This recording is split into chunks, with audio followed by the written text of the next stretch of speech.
है पंजाब का हक उनको इस बजट में से दीजिए। शुक्रिया। Thank you madam chairperson. Jammu Kashmir के हवाले से इस बजट में दो तीन इम्पॉर्टेंट पॉइंट्स के बारे में बात करना चाहूँगा, चूँकि टाइम बहुत कम है, मैं ज़्यादा टाइम नहीं लूँगा।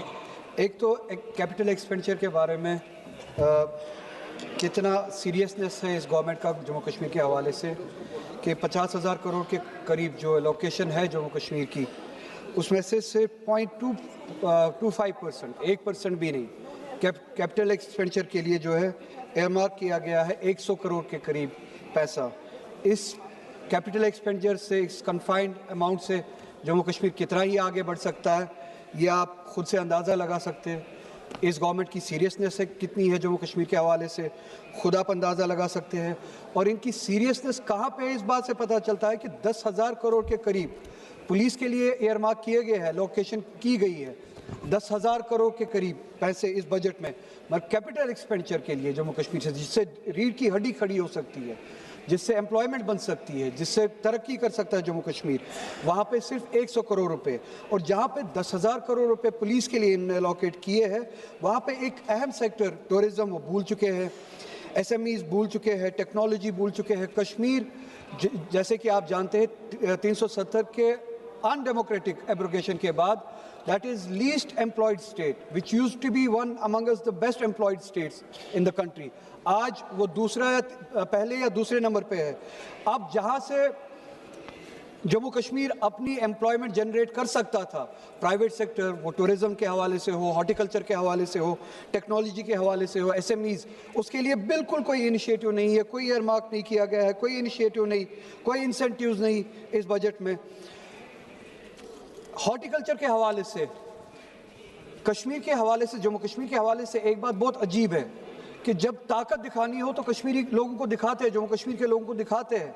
हॉर्टिकल्चर जो रीढ़ की हड्डी है जम्मू कश्मीर की, जहाँ से सेब आता है, ड्राई फ्रूट्स वगैरह आते हैं, जिससे हमारा रोज़गार चलता है, हमारी एक इंडस्ट्री है, हमारी स्टेट चलती है, उसको जख्म पहुंचाने के लिए जितनी भी कोशिशें की जा सकती थी की जा रही है, ताकि अनएम्प्लॉयमेंट ज़्यादा से ज़्यादा हो कश्मीर में, इंडस्ट्रीज़ कमज़ोर हो, हॉर्टिकल्चर कमज़ोर हो।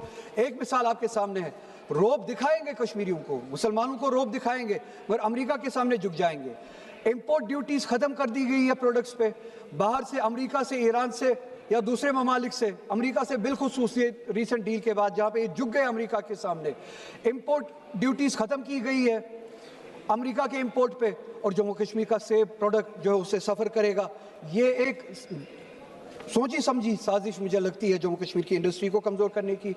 एम्प्लॉयमेंट का हाल आप देख ही रहे हैं, 370 के अनकॉन्स्टिट्यूशनल एब्रोगेशन के बाद लीस्ट एम्प्लॉयड स्टेट है। उसके बाद आप देख लीजिए जल जीवन के लिए 1500 करोड़ रुपए की लाइबिलिटी अभी भी है इस बजट में, उसके हवाले से कोई जिक्र नहीं है, कोई एयरमार्क नहीं किया गया है फंड्स।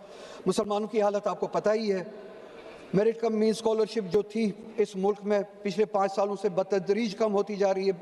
2023 में 44 करोड़ थी, इस बजट में सिर्फ और सिर्फ 6 लाख रुपए है।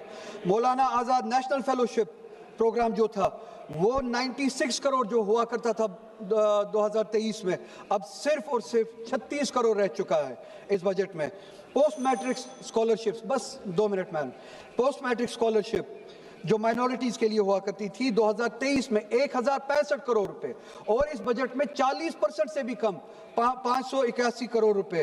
प्री मैट्रिक स्कॉलरशिप तो बिल्कुल अब ख़त्म ही की गई है, जो 1200 करोड़ के करीब हुआ करती थी, 450 करीब हुआ करती थी, अब सिर्फ और सिर्फ 200 करोड़ रह चुकी है। Funding for minority education institutions, जिसमें मदरसा वगैरह भी आता था, अब 10 करोड़ रुपए से बिल्कुल ज़ीरो पे आ चुका है। ये रही बात फॉर्मल पॉलिसी, फॉर्मल जो बजट है। इनफॉर्मल बजट जो है, इनफॉर्मल पॉलिसी, सिर्फ और सिर्फ 1 मिनट मैडम, इनफॉर्मल पॉलिसी जो यहाँ पे बयान नहीं की गई, मगर जो एक्शन में बयान की जाती है, जब कोई मुसलमान कश्मीरी अपना रोजगार कमाने उत्तराखंड चला जाता है, हिमाचल चला जाता है, उसकी पिटाई की जाती है।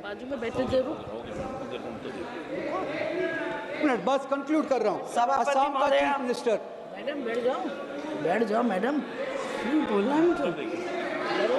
सभापति महोदया, क्या आवाज है, क्या बुलंद है।